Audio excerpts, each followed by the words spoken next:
সিকান্দার সিনেমার টিজার যখন রিলিজ করলো তখনই এই বিষয়টি আমার নজরে পড়ে। এই বিষয়টি নিয়ে আমি তখনই কথা বলবো ভেবেছিলাম, কিন্তু আমি ভাবলাম যে মার্কেটে একটু গরম হোক, সবাই এটা নিয়ে একটু আলোচনা করুক, তারপরে ভিডিও তৈরি করব।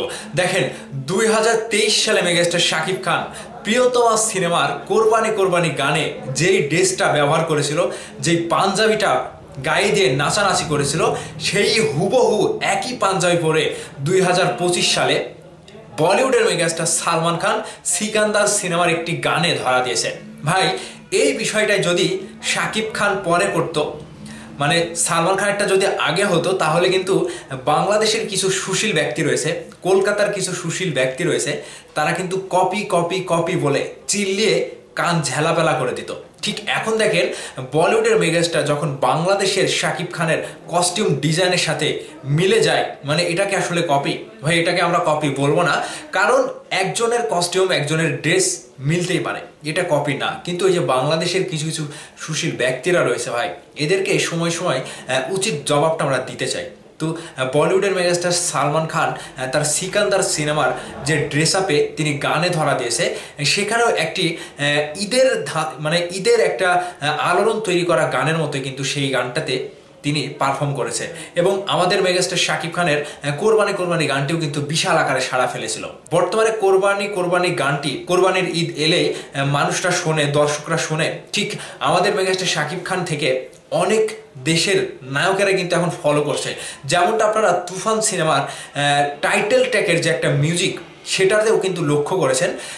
ইন্ডিয়ার একটা বড় ক্রিকেটের একটা মাধ্যম থেকে তারা কিন্তু তুফান সিনেমার সেই মিউজিকটা তারা প্রমোশনের জন্য ব্যবহার করেছিল। তাহলে আমাদের ইন্ডাস্ট্রির, আমাদের নায়কের যে একটা মিউজিক বলেন কিংবা সিনেমার কোনো একটা ড্রেস আপ বলেন, এই যে মিলে যাচ্ছে, এটাকে কি আমরা কপি বলতে পারি? দেখেন, এখানে অনেক সুশীল ব্যক্তিরাই কপি কপি বলে অপবাদ দেয়। এখানে আসলে এটা ঠিক না।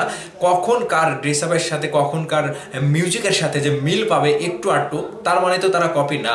এখন বলিউডের মিউজিক আমাদের বাংলাদেশের সিনেমা ইন্ডাস্ট্রি এক কাতারে চলে যাচ্ছে, কারণ মেগাস্টার শাকিব খান সেটা সক্ষম করে দেখিয়েছে।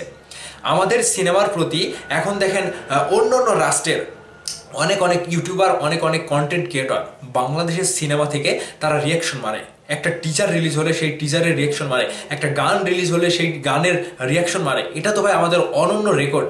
আর এই রেকর্ডটা, এই মাইল ফলকটা একমাত্রই ছড়িয়েছে মেগাস্টার শাকিব খান। আজকে অস্ট্রেলিয়া থেকে রিয়াকশন মারছে, আজকে জাপান থেকে রিয়াকশন মারছে, আজকে পৃথিবীর বিভিন্ন রাষ্ট্র থেকে বড় বড় কন্টেন্ট ক্রিয়েটর, নাম করা কন্টেন্ট ক্রিয়েটরগুলো আমাদের বাংলাদেশের মেগাস্টার শাকিব খানের একটা কন্টেন্ট আসলে তারা রিয়াকশন করে। আর এখানে আমাদের মেগাস্টার শাকিব খানের ড্রেস আপের সাথে মিল করা কিংবা সালমান খানের ড্রেসটা হুবহু মিলে যাওয়া, এটাকে কপি বলা আমাদের কাছে ঠিক হবে না, কারণ আমরা কপি বলবো না। কপি কপি কপি বলে চিল্লাই যে সকল সুশীল ব্যক্তি রয়েছে, সেই সকল ব্যক্তি।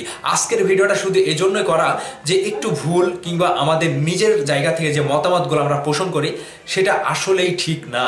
একটা ড্রেসের সাথে আরেকটা ড্রেস, একটা মিউজিকের সাথে আরেকটা মিউজিক মিলে গেলে, একটা সিনের সাথে আরেকটা সিন মিলে গেলে যে সেটা কপি, সেটা আসলে ঠিক না ভাই। তো এখন মেগাস্টার শাকিব খানকে হুবহু কপি করলো বলিউডের সালমান খান। বিষয়টি নিয়ে আপনাদের মতামত কি? অবশ্যই ভিডিওর নিচে কমেন্ট করে জানাবেন। ভালো থাকবেন, দেখা হবে আবারও নতুন কোনো ভিডিওতে। আল্লাহ হাফেজ।